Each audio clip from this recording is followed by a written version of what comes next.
Plus de 2 millions d'infections. Les États-Unis abritent maintenant environ 1 sur 4 des cas et des décès dans le monde.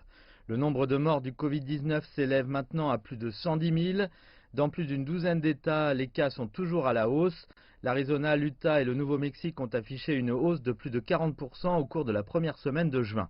En Floride, en Arkansas, en Caroline du Sud et en Caroline du Nord, les cas ont augmenté de plus de 30%.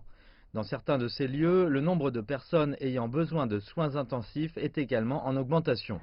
Les soins intensifs de Caroline du Nord fonctionnent à 87% de leur capacité et les taux d'hospitalisation au Texas ont battu des records pendant 3 jours d'affilée. La tendance suscite de plus en plus d'inquiétudes. Les chercheurs prédisent maintenant que les décès aux États-Unis pourraient atteindre près de 300 000 d'ici à la fin de l'année. Nous prévoyons d'ici au 1er octobre un peu moins de 170 000 décès, mais avec une gamme très large, 133 000 à 290 000 décès. Et une partie de cette gamme donne du sens à ce qui se passe dans certains États comme l'Arizona, où nous voyons une recrudescence des hospitalisations dans les cas et les décès.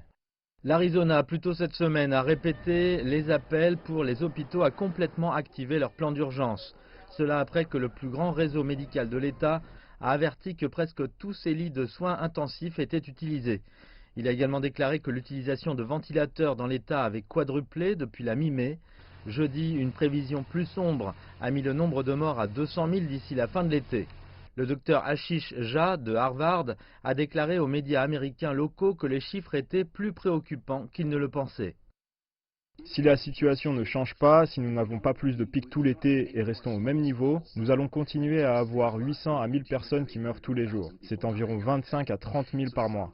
Et au cours des 3 prochains mois, nous franchirons la barre des 200 000. Donc, dans le courant de septembre, nous allons dépasser les 200 000 morts. Et nous n'aurons toujours pas fini.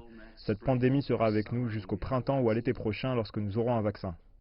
Certains disent que la hausse des chiffres est le résultat d'une augmentation des tests.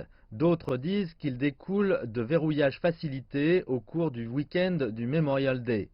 Deuxième vague ou pas, il semble que le Covid-19 soit là pour rester pendant un certain temps encore.